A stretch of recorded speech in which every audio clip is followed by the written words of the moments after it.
اللهم اجعل في قلبي نورا. بسم اللہ الرحمن الرحیم. تاریخ اسلامی ہند، ہندوستان کی عظیم تاریخ کا مکمل خاکہ. مغلیہ سلطنت کے عروج و زوال کی مکمل تاریخ. ایپیسوڈ 26. جلال الدین محمد اکبر کا دور حکومت. شہنشاہ اکبر کے لیے مالوا کی مہم کامیاب رہی. یہاں شجاعت خان کے لڑکے باز بہادر نے اپنے سب حریفوں کو شکست دے کر آزاد حکومت قائم کر لی تھی. باز بہادر نے، جو کہ جوان اور مستعد آدمی تھا، شروع میں تندہی سے کام کیا تھا، لیکن بعد میں شراب اور عورت کی لذتوں میں منہمک ہو گیا. وہ بہت شکیل و جمیل تھا. اس کا ذوق جمالیات بلند اور وہ خود موسیقی میں اعلیٰ دسترس رکھتا تھا، اور اسے صنف نازک کی صحبت بہت پسند تھی. ظاہر ہے ایسا آدمی زیادہ عرصے تک مغل فتوحات کے بڑھتے ہوئے سیلاب کا مقابلہ نہ کر سکتا تھا. اس نے کچھ مقابلہ کیا، لیکن شکست کھا کر برہان پور کی طرف راہ فرار اختیار کی. اب مالوا کی بآسانی فتح نے اوہم خان کو مغرور بنا دیا تھا. اس نے ظلم و جور کا بازار گرم کر دیا اور اسیران جنگ کے ساتھ بے رحمی کا برتاؤ کیا، حتیٰ کہ شیخوں اور سیدوں کے بیوی بچوں کو بھی نہ بخشا. اس نے باز بہادر کی عورتوں اور سارے مال غنیمت کو اپنے قبضے میں کر لیا اور بادشاہ کو محض چند ہاتھیوں کا تحفہ بھیج کر مطمئن کرنا چاہا. بادشاہ اس بات سے ناراض ہو گیا. اکبر اوہم خان کی حوصلہ مندیوں کو کچلنے کے لیے 27 اپریل 1561 عیسوی کو ایک چھوٹے سے محافظ دستے کو ساتھ لے کر شکار کے بہانے آگرہ سے روانہ ہوا اور تیزی سے اوہم خان کو گارگرن کے مقام پر ناگہانی طور پر جا لیا. اب اوہم تعظیم بجا لایا. پھر اکبر سہارنپور گیا. وہاں اوہم خان نے سارا مال غنیمت اور باز بہادر کے حرم کی حسیناؤں کو بادشاہ کے ملاحظے کے لیے پیش کر دیا. بادشاہ کو جو کچھ پسند آیا اسے رکھ لیا اور اس کی واپسی کا حکم دے دیا. اوہم 2 عورتوں کو پوشیدہ رکھنے میں کامیاب ہو گیا تھا. جب اکبر کو یہ بات معلوم ہوئی تو اس نے ان 2 عورتوں کو پیش کرنے کا حکم دیا. اوہم خان کی ماں ماہم، جو اس وقت اوہم کے کیمپ میں پہنچ چکی تھی، وہ ڈر گئی کہ اگر ان عورتوں کو بادشاہ کی خدمت میں پیش کر دیا گیا تو اس کے بیٹے کی شرارتوں کا پردہ فاش کر دیں گی. چنانچہ اس نے خاموشی سے انہیں قتل کروا دیا. اکبر نے اس وقت تو اس ظلم پر چشم پوشی کی اور تقریباً 33 دن کی غیر حاضری کے بعد 4 جون 1561 عیسوی کو آگرہ واپس آ گیا. بیرم خان کی معزولی نے بہار کے افغانوں کے حوصلے بڑھا دیے تھی اور انہوں نے ایک دفعہ پھر قسمت آزمائی کی ٹھان لی. انہوں نے عادل شاہ کے بیٹے شیر خان کو اپنا بادشاہ تسلیم کر لیا. 1561 عیسوی میں 20,000 سوار، 50,000 پیادہ اور 500 ہاتھیوں کو لے کر جونپور پر چڑھائی کر دی. اس جنگ میں مغلوں کے پیر اکھڑ چکے تھے کہ خان زماں آندھی کی طرح آیا اور پیچھے سے افغانوں پر حملہ آور ہو کر ان کو پسپا کر دیا تھا. اوہم خان کی طرح خان ضیاء نے بھی وہ سارا مال غنیمت جو اس کے ہاتھ آیا اپنے قبضے میں کر لیا تھا. یہ افواہ بھی اڑ گئی کہ وہ بادشاہ کے خلاف بغاوت کرنا چاہتا ہے اور اپنے رشتہ داروں کی مدد سے ایک آزاد حکومت قائم کرنا چاہتا ہے. 23 جولائی 1564 عیسوی کو اکبر منعم خان کو ساتھ لے کر مشرق کی طرف روانہ ہوا. جب وہ قلعے میں پہنچا تو خان زماں اور اس کا بھائی بہادر خان اظہار عقیدت مندی کے لیے حاضر ہوئے اور اپنے کچھ بہترین ہاتھی اور دوسری بیش بہا چیزیں بطور پیشکش نظر کیں. اکبر نے ان لوگوں کے ساتھ مہربانی کا سلوک کیا اور وہ آگرہ واپس ہو گیا. پھر اکبر خواجہ معین الدین چشتی کے مقبرے کی زیارت کے لیے پہلی مرتبہ روانہ ہوا تھا، جو اجمیر میں موجود ہے، اور اس نے ہندوستانی مغلیوں کی زبانی خواجہ کی بزرگی اور عظمت کی داستانیں سن رکھی تھیں. امبر سے چند میل کے فاصلے پر سنگانیر کے مقام پر راجہ بھارامل کچھوا کو چغتائی خان نے بادشاہ سے متعارف کروایا. راجہ محض عرض ارادت و تعظیم کے لیے ہی حاضر نہ ہوا تھا، بلکہ وہ محمد شرف الدین حسین صوبے دار میوات کے مقابلے میں اکبر کی پناہ حاصل کرنے کے لیے آیا تھا، کیونکہ شرف الدین راجہ کے بھتیجے سوجا کی مدد کر کے بھارامل کو اس کے مورثی شہر امبر سے نکال باہر کرنے اور اس کے خاندان کو برباد کرنے کے درپے تھا. کچھ کا خاندان ایک طرف تو بارواڑ کے راجہ اور شرف الدین کے درمیان خوف و ہراس کی حالت میں بسر کر رہا تھا، اور دوسری طرف باہمی نظام میں مبتلا ہو کر آہستہ آہستہ بربادی کی سمت بڑھ رہا تھا، اور کچھ کی یہ چھوٹی سی ریاست چھوٹے چھوٹے راجاؤں کے درمیان بٹی ہوئی تھی، اور ان کی حیثیت دوسری ریاستوں کے جاگیرداروں سے زیادہ نہ تھی۔ وہ لوگ خاموشی اور بزدلی کے ساتھ بابر، ہمایون، شیر شاہ اور شرف الدین حسین کے سامنے سر تسلیم خم کر چکے تھی، کیونکہ ان کا نہ تو اتنا اثر تھا اور نہ ہی ان میں اتنی فوجی قوت تھی کہ وہ ان کا مقابلہ کر سکتے۔ ان کا وطن دہلی، آگرہ اور میدانی علاقوں سے قریب ہونے کی وجہ سے دہلی اور آگرہ کے حکمرانوں کے حملوں کی آماج گاہ بنا ہوا تھا۔ اچھے جنگجو ہونے کے باوجود دوسرے پہاڑی یا ریگستانی علاقوں کے حکمرانوں کی طرح اکبر کی طاقت کا مقابلہ نہ کر سکتے تھے۔ اکبر راجا کے ساتھ بڑی مہربانی سے پیش آیا اور اس کے مشکلات کو حل کرنے کا وعدہ کیا۔ چنانچہ راجا بھارامل نے یا تو خود ہی یا کسی اور کے مشورے سے اپنی سب سے بڑی بیٹی کو اکبر سے بیاہ دیا۔ تاریخ اس بات پر روشنی نہیں ڈالتی کہ آخر یہ تجویز کس نے پیش کی تھی۔ بہرحال یہ قیاس کیا جا سکتا ہے کہ اپنی ذاتی غرض، احسان مندی اور شاید شہنشاہ کی طرف سے کچھ دباؤ کے سبب یہ شادی انجام پائی ہو۔ مسلمان حکمرانوں اور راجپوت عورتوں کے درمیان اس سے پہلے بھی شادیاں ہوئی تھیں، لیکن یہ بات مشکوک ہے کہ آیا وہ شادیاں بھی اسی طرح حسن نیت اور صدق دل کے ساتھ انجام پائیں۔ اس شادی کے عوض راجا کا لڑکا جگن ناتھ اور اس کے دو بھتیجے، جو کہ شرف الدین کے پاس ضمانت کے بطور یرغمال تھے، راجا کو واپس مل گئے، اور اس کا دوسرا لڑکا راجا بھگوان داس اور پوتا مان سنگھ شاہی ملازمت میں داخل کر لیے گئے۔ یہ اکبر کی راجپوت شہزادی سے پہلی شادی تھی، اور یہیں سے ہی اس کی وہ سیاست شروع ہوتی ہے جو ہندوستان پر مغل حکومت کے دوران بہت ہی اثر انداز رہی۔ اکبر کا سفر اجمیر محض زیارت کی غرض سے نہ تھا، بلکہ راجپوتانہ کے بارے میں اکبر کے آئندہ منصوبوں سے اس کا گہرا تعلق تھا۔ یہ بات انبر کے گھرانے سے رشتہ داری اور میرتا کی فتح سے ظاہر ہوتی ہے۔ میرتا راجپوتانہ کی سب سے بڑی ریاست تھی، جو مارواڑ کا دروازہ سمجھا جاتا ہے۔ شرف الدین نے میرتا کا محاصرہ کر لیا اور جیمل اور دیوداس کے بہادرانہ دفاع کے باوجود ناگہانی حملہ کر کے اسے فتح کر لیا تھا۔ راجپوت رسم کے مطابق مارواڑ کے راجا مالدیو نے چندر سین کو اجمیر بھیجا کہ وہاں جا کر اکبر کی خدمت میں حاضر ہو کر اسے تحفے تحائف پیش کریں اور کسی قسم کا معاہدہ کریں، لیکن اکبر کا اصرار تھا کہ مالدیو بذات خود حاضر ہو کر تعظیم بجا لائی۔ وہ ریگستانی بادشاہ کے اس متکبرانہ طرز عمل پر برہم ہوا، چنانچہ یہ گفت و شنید کسی نتیجے پر پہنچے بغیر ہی ختم ہو گئی۔ اکبر نے احتیاطاً اس وقت مارواڑ پر حملہ نہ کیا، علاوہ بریں اس وقت اس کی توجہ مالوا کی طرف تھی۔ مالوا کے صوبیدار پیر محمد خان نے بادشاہ کی اجازت کے بغیر برہان پور اور بیجا گڑھ پر حملہ کر دیا تھا۔ یہ حملہ محض خاندیش کے خلاف اپنی قدیمی اناد کو نکالنے کی خاطر انجام دیا تھا۔ چنانچہ خاندیش کے حکمران اور مالوا کے ملک بدر حکمران باز بہادر دونوں نے مل کر پیر محمد کا مقابلہ کیا، اور چونکہ اس کی طاقت کافی نہ تھی لہٰذا اسے پیچھے ہٹنا پڑا۔ پیر محمد دریائے نربدا پار کرنے کی کوشش کر رہا تھا کہ گھوڑے سے گر کر ڈوب گیا، اور باز بہادر نے پھرتی سے اس کی موت سے فائدہ اٹھایا اور مالوا میں داخل ہو گیا، جہاں پر لوگوں نے گرم جوشی سے اس کا استقبال کیا، کیونکہ پیر محمد کی حکومت کے دوران رعایا کو بڑے ظلم و ستم کا سامنا کرنا پڑا تھا۔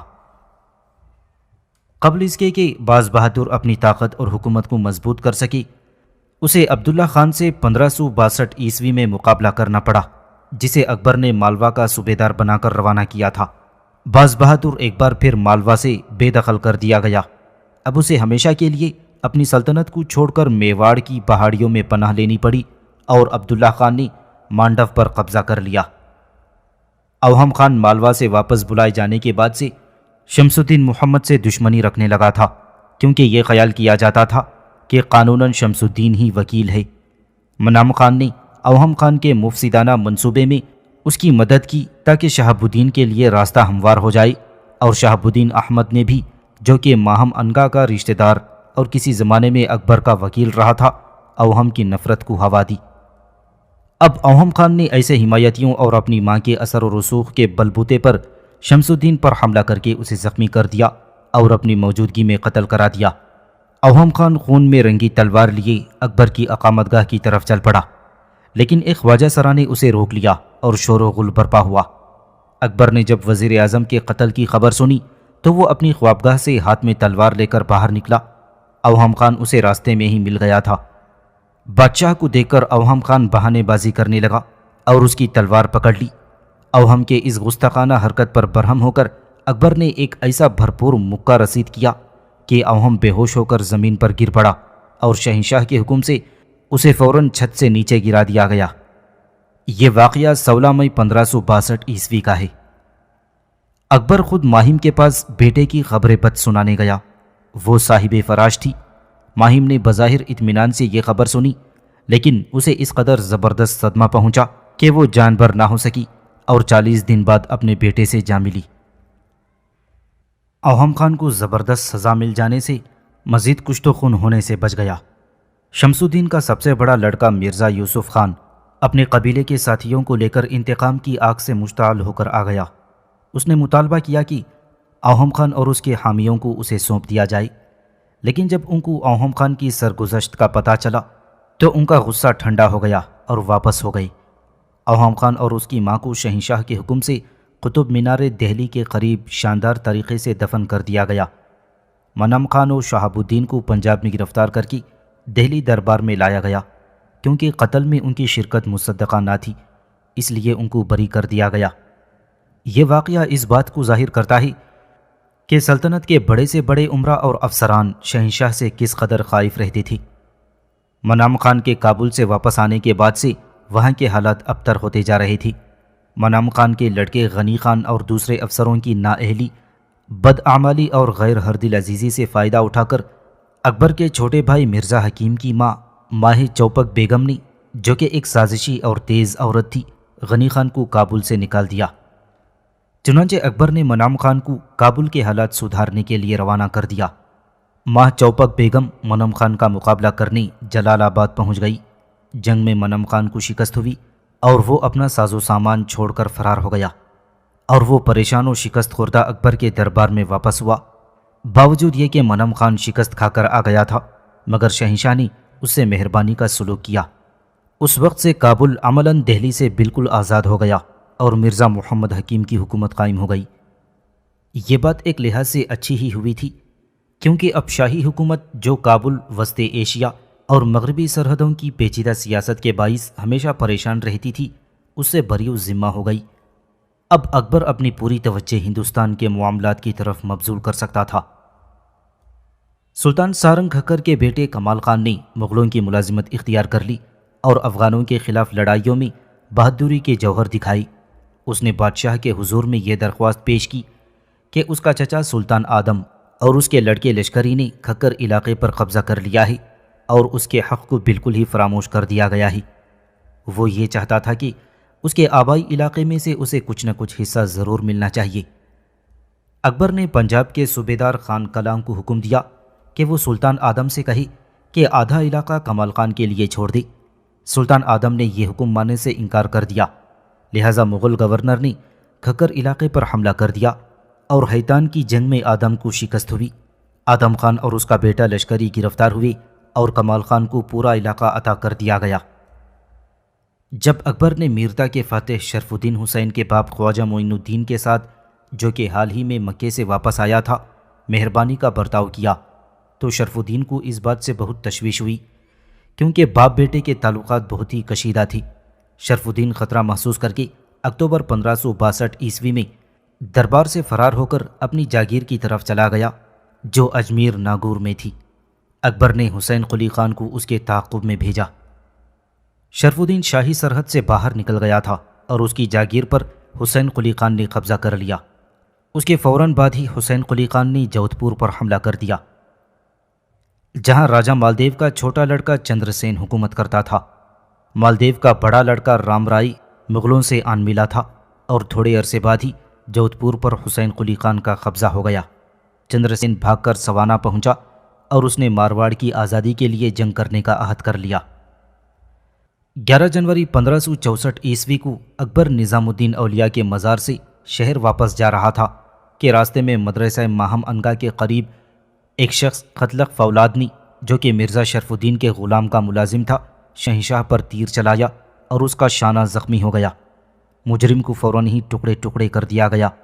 زخم زیادہ کاری نہ تھا، ہفتے بھر میں مندمل ہو گیا۔ مجرم کا مقصد بالکل واضح تھا۔ اس کے باوجود یہ افواہ اڑ گئی کہ اس حملے کا تعلق اکبر کی اس مبینہ خواہش سے تھا کہ وہ ڈھونڈ ڈھونڈ کر شریف خاندان کی خوبصورت عورتوں سے شادی کرنا چاہتا تھا۔ 15ویں صدی کے آخری 25 سالوں میں امن داس نامی ایک شخص کی سرکردگی میں موجودہ مدھیہ پردیش کے شمالی علاقے پر، جس میں ساگر، داموا، مانڈلا، سیونی، دریائے نرمدا کی وادی اور شاید بھوپال کے کچھ علاقے بھی شامل تھے، ان سب کو ملا کر ایک ریاست وجود میں آئی، اور اس ریاست کا نام ضلع جبل پور کے دو شہروں گرہا اور کننگی کی مناسبت سے گرہا کننگا پڑ گیا تھا، اور اس کے شمال میں پننا کا علاقہ تھا، مشرق میں رتن پور اور مغرب میں مالوا تھا، اور اس ریاست کا رقبہ 48,000 مربع میل تھا۔ اس کا پایہ تخت چورا گڑھ تھا، جو کہ ضلع نرسنگ پور میں واقع ہے، اور اس کے قدرتی تحفظ اور استحکام کے لیے اس قلعے کے علاوہ دوسرے چھوٹے چھوٹے قلعے بھی اس ریاست میں موجود تھے۔ امن داس نے گجرات کے بادشاہ بہادر شاہ کو رائے سین فتح کرنے میں مدد دی تھی، چنانچہ بادشاہ نے اسے سنگرام شاہ کے خطاب سے نوازا تھا۔ اس کا لڑکا دلپت شاہ ایک بہت ہی خوبصورت شہزادہ تھا، جس کو خدا نے شجاعت بھی بخشی تھی۔ اب دلپت شاہ محوبہ کے چندیل راجہ شالی بھان کی لڑکی درگاوتی سے شادی کرنے میں کامیاب ہو گیا تھا، اور یہ شادی ہندوستان کی عشقیہ داستانوں میں بہت ہی دلچسپ اور معروف ہے۔ دلپت شاہ نے ریاست کا پایہ تخت چورا گڑھ سے سنگور گڑھ، جو کہ جبیرہ کی وادی کے اوپر ایک پہاڑی کی قوس قزح سنگور گڑھ جبیرہ کی وادی کے اوپر ایک پہاڑی کی قوس پر واقع ہے، اور ان پہاڑیوں کا سلسلہ جبل پور، داموا اور ساگر کے درمیان سے گزرتا ہے۔ دلپت شاہ شادی کے 4 سال بعد اپنی بیوی درگاوتی اور 3 سالہ لڑکے ویر نارائن کو چھوڑ کر فوت ہو گیا۔ رانی نے اپنے بیٹے کو باپ کے تخت پر بٹھا دیا اور اس کے نام سے حکومت کرنے لگی۔ درگاوتی جتنی حسین تھی اتنی ہی بہادر اور حوصلہ مند بھی تھی۔ وہ بندوق اور تیر کمان کا نشانہ لگانے میں ماہر تھی، اور سیر و شکار کی بھی بہت شوقین تھی۔ اس کا یہ طریقہ تھا کہ اگر خبر مل جائے کہ کہیں شیر نظر آیا ہے تو جب تک وہ اس کا شکار نہ کر لیتی پانی نہ پیتی۔ اس کے کارہائے نمایاں اور ہنگامہ آرائی کی داستانیں ہندوستان بھر میں مشہور تھیں۔ اس کے دور حکومت میں ریاست مستحکم اور خوشحال ہو گئی تھی۔ مالوا کا حکمران باز بہادر اور رائے سین نے کئی دفعہ اس سے لڑائیوں میں شکست کھا چکے تھے، اور وہ ڈرنے لگے تھے۔ اس کی فوج میں 20,000 سوار اور بہت سے گھوڑے اور ہزارہ عمدہ ہاتھی شامل تھی، لیکن یہ کہنا مشکل ہے کہ ان سپاہیوں میں سے کتنے مستقل اور قابل اعتماد تھے۔ اب درگاوتی کی ریاست کی سرحدیں مالوا میں مغل سلطنت کی سرحدوں سے ملتی تھیں، اور اس میں شک نہیں کہ بڑھتی ہوئی مغل سلطنت کا دباؤ اس ریاست کو جلد یا بدیر برداشت کرنا پڑتا، لیکن آصف خان کے حرص نے اس واقعے کو جلد رونما ہونے میں مدد دی تھی۔ آصف خان نے رانی کی دولت کے بارے میں بہت کچھ سن رکھا تھا، وہ اسے فتح کرنے کا بہت خواہش مند تھا، اور اکثر سرحدی علاقوں میں غارت گری کرتا رہتا تھا۔ رانی نے اپنے وزیر آدھر قید کو شہنشاہ کے پاس بھیجا، لیکن گفت و شنید کامیاب نہ ہو سکی۔ شاید اکبر یہ چاہتا تھا کہ رانی اس کی اطاعت قبول کر لے اور کچھ علاقہ بھی سپرد کر دے۔ ادھر رانی نے آصف خان کی غارت گری کا انتظام لینے کے لیے بھیلسا اور مالوا کے علاقوں میں ہنگامہ آرائی شروع کر دی۔ ادھر آصف خان نے، جو کہ شاہی حکومت پر اس بات کی اجازت حاصل کرنے کے لیے دباؤ ڈال رہا تھا کہ گرہا کتنگا پر حملہ کر دیا جائے، اور اپنے منصوبوں کو بروئے کار لانے کا فیصلہ کر لیا۔ آصف نے ریوا میں بھاتا کے علاقے بھاگیل راجہ رام چندر کو پہلے ہی شکست دے دی تھی، اور گرہا پر حملہ کر کے اسے بے قرار کر دیا تھا۔ چنانچہ اس نے 10,000 سوار اور بڑی تعداد میں پیادہ فوج جمع کر کے حملے کی تیاریاں شروع کر دیں اور داموا پہنچ گیا۔ ایسا معلوم ہوتا ہے کہ رانی کی ریاست میں غداری اور بے اطمینانی پھیل چکی تھی۔ کہا جاتا ہے کہ گرہا ریاست کے چھوٹے چھوٹے سرداروں کی غداری کے سبب سے آصف خان کی سوار فوج کی تعداد 50,000 سے بھی زیادہ ہو گئی تھی، لیکن رانی کی فوج کے لیے اس کا وزیر آدھر چند ہزار فوجیوں سے زائد جمع نہ کر سکا۔ یہ صورتحال دیکھ کر آدھر نے اس بات کی کوشش کی کہ رانی کو اسباب و وسائل جنگ کی کمی کے سبب لڑائی سے باز رکھے، لیکن رانی نے جواب دیا کہ آدھر کی حماقت کے سبب جو بدنظمی وجود میں آئی ہے، اس کی خاطر وہ اپنی آبرو پر پٹا نہیں لگا سکتی، اور نہ ہی وہ ایک چھچورے مغل سردار کے سامنے جو اس کے مقام و منزلت کو سمجھنے سے قاصر ہے اطاعت کی پیشکش کر سکتی ہے۔ البتہ اگر شہنشاہ خود آیا ہوتا تو دوسری بات تھی، لہٰذا رانی نے 2000 آدمیوں کے ساتھ نرہی کے مقام پر پڑاؤ ڈال دیا تھا۔ یہ مقام 3 طرف سے پہاڑیوں اور دریائے نرمدا سے گھرا ہوا تھا۔ یہاں سے باہر آنا جانا بہت دشوار تھا۔ جب آصف خان کو رانی کے جائے وقوع کا پتہ چلا تو وہ اس کی طرف بڑھا۔ رانی نے مزید فوج جمع کرنے کے انتظار سے انکار کر دیا اور جنگ کو ٹالنے کے لیے راضی نہ ہوئی۔ اس نے کہا، آخر میں کب تک درختوں میں پناہ لیے پڑی رہوں گی؟ چنانچہ وہ 5000 آدمیوں کے ساتھ مغلوں کو جنہوں نے گھاٹی کے دہانے پر قبضہ کر رکھا تھا اکھاڑنے کے لیے نکل کھڑی ہوئی۔ رانی درگاوتی کو فتح ہوئی۔ مغلوں نے راہ فرار اختیار کی۔ رانی نے تعاقب کیا۔ اس کا یہ مشورہ تھا کہ اسی رات کو، اس سے پہلے کہ آصف خان مدد لے کر پہنچے، باقی دستے کو بھی حملہ کر کے ختم کر دیا جائے، لیکن اس کے افسروں نے اس کی بات سے اتفاق نہ کیا۔ یہ منصوبہ وہیں ختم ہو کر رہ گیا۔ اگلے روز آصف خان پہنچ گیا اور جنگ چھیڑ دی۔ لڑائی میں طرفین نے سخت مقابلہ کیا۔ ویر نارائن، شمس خان اور مبارک خان بہت ہی بہادری سے لڑے اور 3 دفعہ مغلوں کو دھکیل دیا تھا۔ بدقسمتی سے تیسرے معرکے میں ویر نارائن زخمی ہو گیا اور اسے محفوظ جگہ پہنچا دیا گیا۔ اس کے میدان جنگ سے ہٹائے جانے سے افراتفری پھیل گئی اور فوج میں بھگدڑ مچ گئی، یہاں تک کہ رانی کے ساتھ محض 300 آدمی رہ گئے۔ لیکن رانی بزدلوں کی بھگدڑ سے متاثر نہ ہوئی اور جنگ جاری رکھی۔ آخرکار اس کی دائیں کنپٹی میں ایک تیر آن لگا جسے اس نے نکال پھینکا، لیکن بدقسمتی سے تیر کی نوک اندر ہی رہ گئی۔ تھوڑی ہی دیر بعد ایک اور تیر اس کے گلے میں آ کر لگا اور گو کہ اس نے اسے بھی نکال پھینکا تھا، لیکن بے ہوش ہو گئی، اور جب اسے ہوش آیا تو پتہ چلا کہ اسے جنگ میں شکست ہو چکی ہے۔ رانی نے اپنی عزت پر حملے کے خوف سے آدھر سے کہا کہ وہ اسے قتل کر دے، لیکن اس بات کے تصور سے ہی آدھر کا دل کانپ اٹھا اور اس نے رانی کا حکم ماننے سے انکار کر دیا۔ البتہ اسے محفوظ جگہ پہنچانے کا وعدہ کیا، لیکن اس راجپوت خاتون نے یہ مناسب نہ سمجھا، چنانچہ اس نے اپنا خنجر نکال کر سینے میں پیوست کر لیا اور اس شاندار طریقے سے خود کو موت کی آغوش میں سونپ دیا۔ رانی کی نعش کو جبل پور سے تقریباً 12 میل کے فاصلے پر ایک تنگ گھاٹی میں دفن کر دیا گیا۔ بعض لوگ رانی کے اس افسوسناک واقعے خودکشی کے لیے اکبر پر غیر ضروری اور ناجائز الزام تھوپتے ہیں، حالانکہ اس پر کوئی ذمہ داری عائد نہیں ہوتی۔ اکبر کسی تنہا عورت سے برسر پیکار نہ تھا، اس کا مقابلہ ایک طاقتور ریاست سے تھا جو افغانوں کی حامی اور دوست تھی۔ یہ محض اتفاق ہے کہ اس وقت ریاست کی حکومت کی باغ ڈور ایک بہادر، شجاع اور دلیر عورت کے ہاتھوں میں تھی۔ علاوہ ازیں اس وقت تک اکبر اپنی قوت کو اس قدر مستحکم نہ کر پایا تھا کہ آصف خان کو مجبور کر دیتا کہ وہ اپنے منصوبے کو درگزر کرے، بلکہ اگر وہ ایسا کرنا چاہتا تو بھی نہ کر سکتا تھا۔ اس کے علاوہ اکبر اس بات کی کسی طرح پیش بھی نہیں کر سکتا تھا کہ حالات اس طرح کروٹ بدلیں گے اور رانی خودکشی پر مجبور ہو جائے گی۔ اگر تاریخ کو اس سلسلے میں کوئی فیصلہ صادر کرنا ضروری ہوا تو وہ یہی ہو سکتا ہے کہ وہ بزدل جنہوں نے اپنی دلیر اور ہر دل عزیز رانی کا ایسی سخت مصیبت کے وقت ساتھ چھوڑ کر راہ فرار اختیار کی۔ اس جنگ کے بعد آصف خان چورا گڑھ کی طرف روانہ ہوا۔ قلعے پر مغلوں کا اس وقت تک قبضہ نہ ہو سکا تھا جب تک کہ ویر نارائن بہادری سے لڑتا ہوا کام نہ آ گیا اور جوہر کی رسم ادا نہ ہو گئی۔ اب رانی کی پاکباز بہن کملاوتی گرفتار ہو گئی اور 200 ہتھیوں کے ہمراہ دربار میں پہنچ گئی۔ آصف خان کی دلی مرادیں بر آئیں، یعنی اسے بے انتہا سونا چاندی اور جواہرات ہاتھ لگ گئے۔ اس نے ان سب چیزوں پر خود ہی قبضہ کر لیا اور شہنشاہ کو بالکل بھلا دیا۔ یہ واقعہ 1564 عیسوی کا ہے۔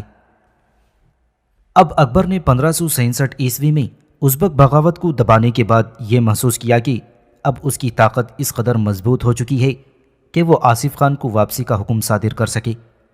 چنانچہ شہنشاہ نے گرہا کتنگا کی ریاست دلپت شاہ کے ایک بھائی چندر شاہ کو واپس کر دی اور صوبہ مالوا کی مناسبت سے حد بندی کی خاطر 10 قلعے لے لیے۔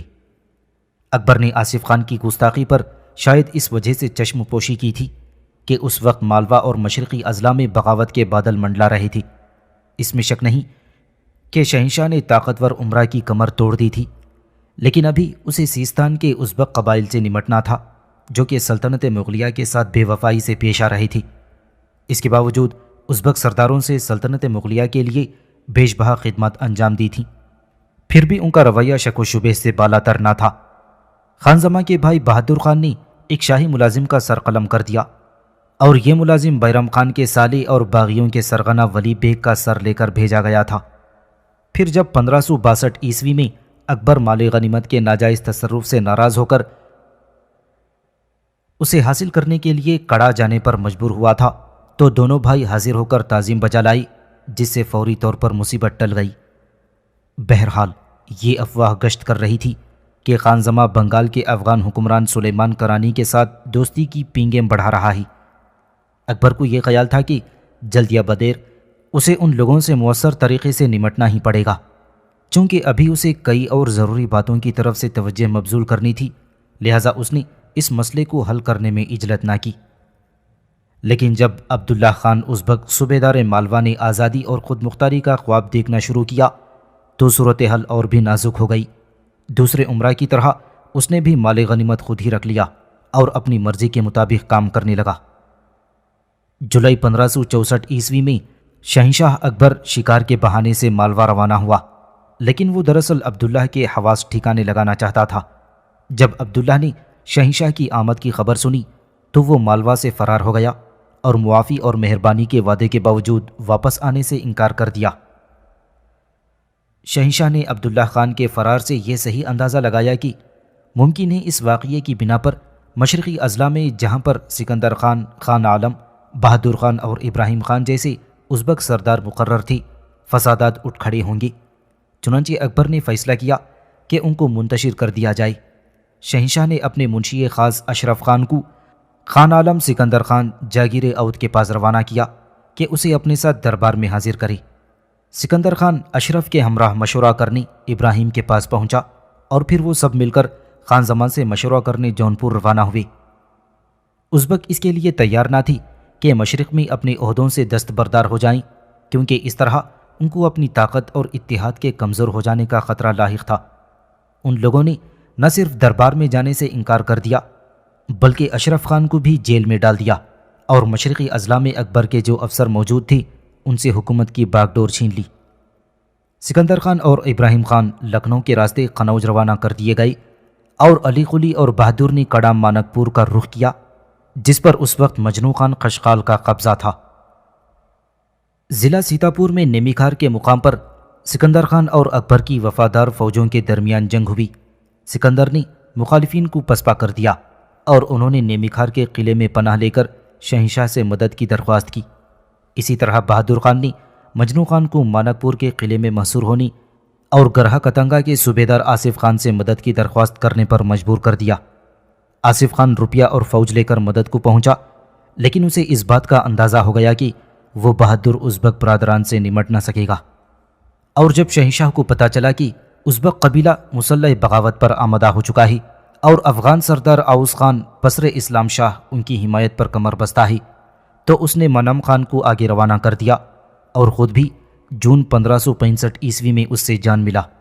اور جو ہی دریائے گنگا پایاب ہوا، شہنشاہ اسے تیزی سے عبور کر کے لکھنؤ کی طرف روانہ ہو گیا اور ناگہانی طور پر سکندر خان کو جا لیا۔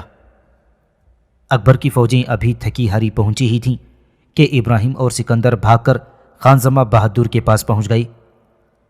ازبک سردار نے یہ سمجھ کر کہ مقابلہ کرنا مشکل ہوگا، جونپور کی طرف راہ فرار اختیار کی اور پھر وہاں سے گنڈک کے راستے سے پٹنہ کے مقابل حاجی پور پہنچ گئی اور سلیمان کرانی سے مدد طلب کی۔ 11 جولائی کو شہنشاہ نے جونپور کا قلعہ فتح کر لیا۔ آصف خان یہاں آ کر بادشاہ سے ملا۔ اس وقت آصف خان کو یہ افواہ سن کر کہ شہنشاہ اس سے چورا گڑھ کے مال غنیمت کا حساب لینا چاہتا تھا بہت ہی فکر مند ہوا اور وہ واپس گوہا کی طرف بھاگ کھڑا ہوا۔ اس کے فرار ہونے سے شاہی فوج کمزور ہو گئی۔ خان زمان کی ہمت بندھی اور اس نے سکندر خان اور بہادر خان کو ساوار یعنی گورکھپور اور فیض آباد کے علاقوں میں بغاوت کی آگ بھڑکانے کے لیے روانہ کر دیا۔ شہنشاہ نے فوراً ہی اسے دبانے کے لیے ایک فوج بھیجی۔ اسی دوران علی قلی خان نے منم خان سے معافی کی بات چیت شروع کی تھی۔ اکبر نے منم خان کے کہنے پر باغیوں کو معاف کر دیا، لیکن ان کی نیک نیتی پر شبہ کا اظہار کیا اور یہ شرط عائد کی کہ جب تک اکبر مشرقی اضلاع میں موجود ہے خان زمان دریائے گنگا کے اس پار نہ آئے۔ اب خان زمان کی ہدایت کے مطابق بہادر خان نے بھی اطاعت اختیار کر لی، حالانکہ اس نے خیر آباد کے مقام پر شاہی فوج کو شکست دی تھی۔ اب اکبر نے جونپور سے کوچ کا حکم دیا اور پائے تخت کی طرف روانہ ہوا۔ راستے میں کچھ عرصہ ہاتھی کے شکار کے لیے چنار کے جنگلات میں گزارا۔ ابھی اکبر شکار میں مصروف تھا کہ خبر ملی کہ خان زمان نے خیر آباد میں بہادر خان کی فتح کی خبر سن کر اپنا ارادہ بدل دیا ہے اور شہنشاہ سے کیے ہوئے وعدے کے برخلاف دریائے گنگا پار کر کے غازی پور اور جونپور کی فتح کے لیے افواج روانہ کر دی ہے۔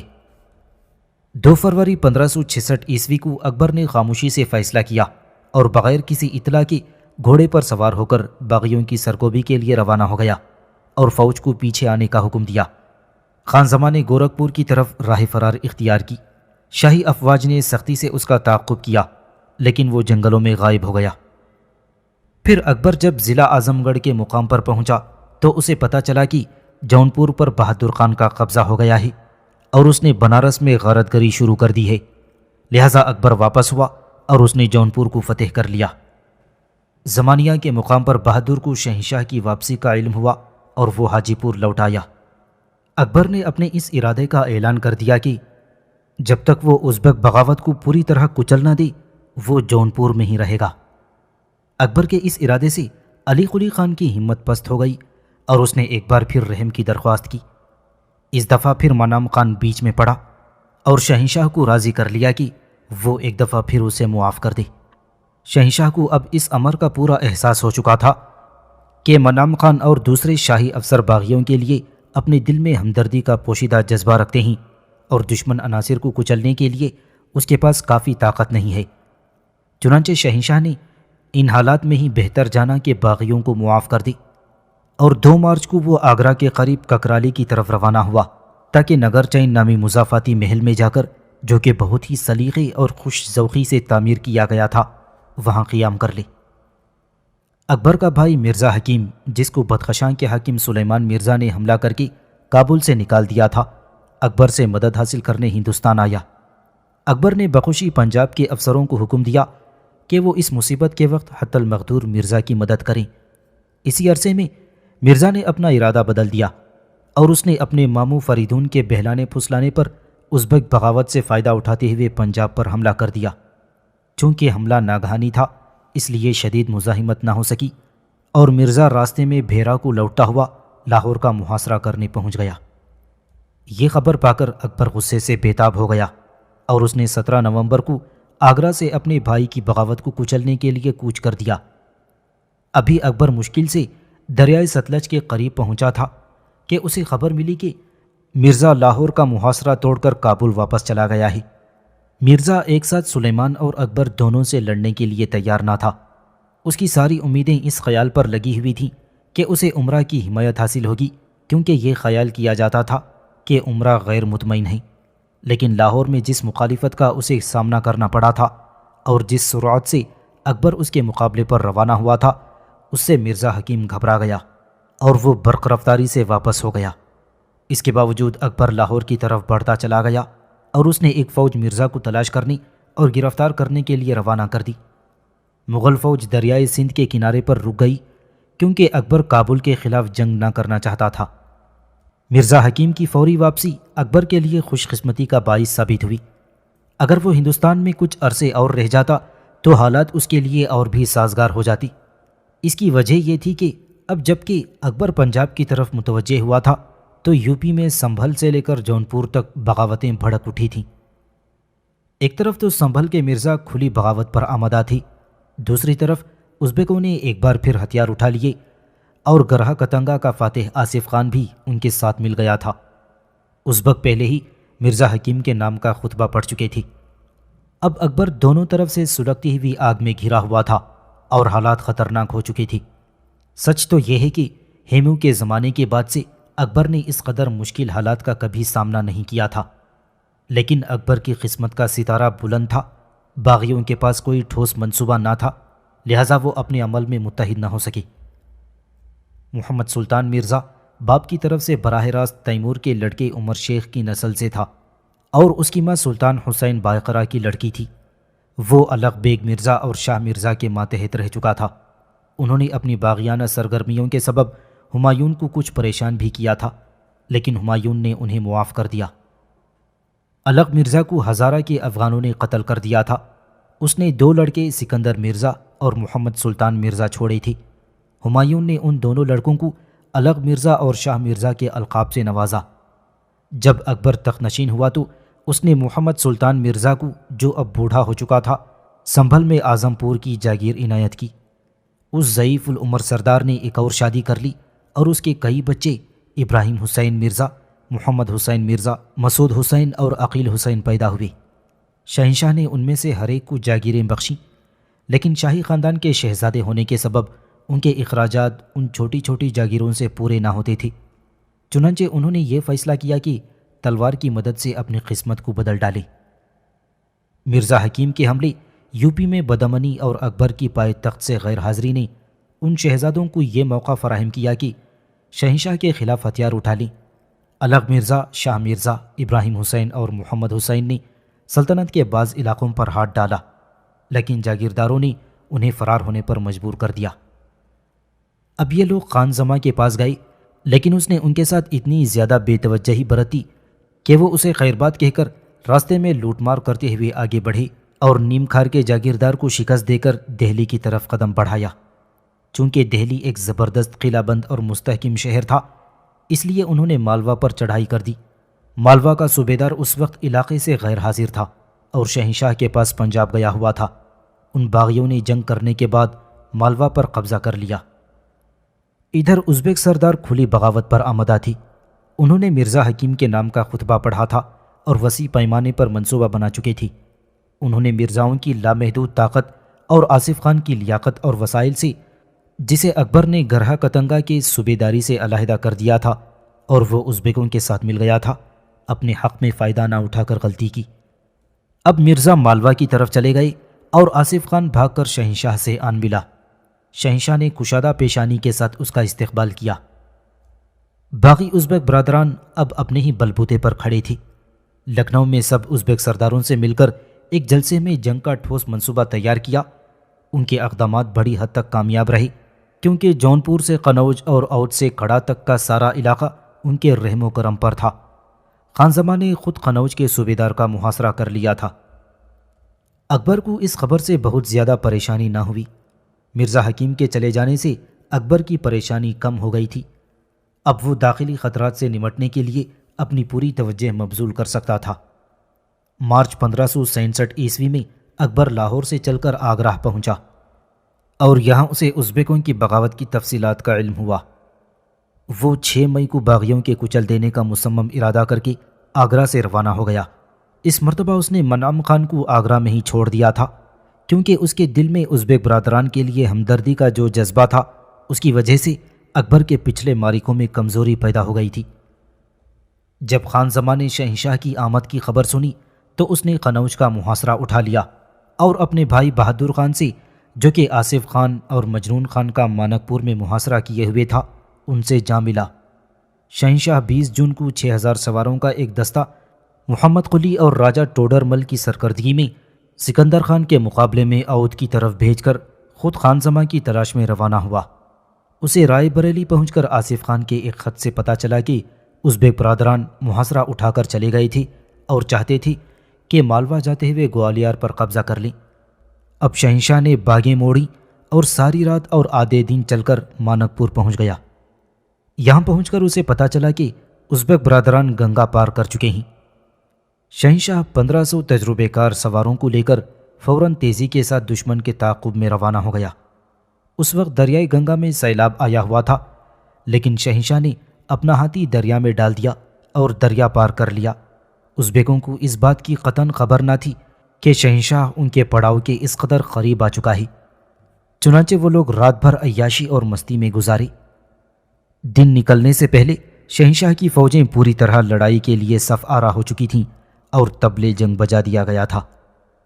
اب ازبک برادران کو پتہ چلا کہ وہ کس کے مقابلے میں کھڑے ہیں، چنانچہ وہ لوگ خود کو بدترین انجام کے لیے آمادہ کر کے سخت ترین جنگ پر کمر بستہ ہو گئے۔ 8 جون 1567 عیسوی کو فتح پور سیکری کے مقام پر، جو کہ کڑا سے جنوب مشرق میں 7 میل کے فاصلے پر واقع ہے، زبردست جنگ ہوئی۔ جنگ کی گرما گرمی میں بہادر خان اتفاقاً گھوڑے سے گر گیا اور گرفتار کر لیا گیا۔ خان زمان کے 2 کاری زخم آئے اور وہ گھوڑے سے گر گیا۔ بدقسمتی سے اسے کوئی نقصان نہ پہنچا اور وہ نین سکھ نامی ہاتھی کے پاؤں تلے، جس کا فیلبان سومناتھ تھا، کچلا گیا۔ بہادر خان کو شہنشاہ کے حضور پیش کیا گیا، لیکن بہادر نے کسی قسم کی ندامت کا اظہار نہ کیا اور گستاخانہ لہجے میں بات کی، چنانچہ اسے قتل کرنے کا حکم دے دیا گیا۔ جو دستہ ٹوڈرمل کی قیادت میں اودھ بھیجا گیا تھا وہ سکندر خان کو برابر دباتا رہا۔ خان زماں اور بہادر خان کی موت کی خبر نے باغیوں کے حوصلے پست کر دیے اور شاہی افواج کی ہمت بڑھ گئی۔ آخرکار سکندر خان رات کی تاریکی میں فرار ہو گیا اور اس کا تعاقب کیا گیا، لیکن وہ گورکھپور ہوتا ہوا بہار کی جانب چلا گیا، اور چونکہ شاہی افواج کو سرحد پار کرنے کا حکم نہیں ملا تھا لہٰذا وہ واپس آ گئیں۔ جب سکندر خان کو بنگال میں اپنی جان کا خطرہ نظر آیا تو وہ منم خان کے پاس پہنچا، جس کی درخواست پر شہنشاہ نے سکندر خان کو معاف کر دیا اور لکھنؤ کی جاگیر عطا کی، اور پھر اگلے سال 1571 عیسوی میں سکندر کا انتقال ہو گیا۔ شہنشاہ الہ آباد سے بنارس کے راستے جونپور چلا گیا۔ خان زمان کی جاگیریں منم خان کو عطا ہوئیں اور اسے پایہ تخت سے بلا کر ان پر قبضہ کرنے کا حکم دے دیا گیا۔ اب مشرقی اضلاع میں امن قائم ہو گیا تھا، چنانچہ اکبر 18 جولائی کو پایہ تخت کی طرف واپس ہو گیا۔ ازبیکوں کی بغاوت کے خاتمے کے ساتھ ساتھ شہنشاہ اور امراء کے درمیان کشمکش کا طویل دور ختم ہو گیا۔ یہ سلسلہ 1560 عیسوی میں بیرم خان کی برطرفی کے بعد شروع ہوا تھا اور پورے 7 سال تک جاری رہا۔ شہنشاہ نے اس کشمکش کے دور میں اپنی عزت، وقار اور اقتدار کی حفاظت کی۔ اس نے اپنے ماہرانہ سیاسی تدبر، صبر، حوصلے اور بے انتہا قوت اور عزم راسخ سے کام لے کر دشمنوں پر قابو پا لیا تھا۔ اس کشمکش کے آخری 2 سال یعنی 1565 سے 67 عیسوی تک سخت پریشانی اور آزمائش میں گزرے تھے، اور یہ بات بلا خوف و تردید کہی جا سکتی ہے کہ پانی پت کے بعد سے شہنشاہ نے اتنی مصیبت کے دن کبھی نہ گزارے تھے۔ اگر اکبر ان مصائب کے سامنے جھک جاتا تو ہندوستان کی تاریخ پوری طرح بدل گئی ہوتی، لیکن قدرت کو یہی منظور تھا کہ وہ مغل سلطنت کو پائیدار بنانے کے لیے طویل عرصے تک زندہ رہے۔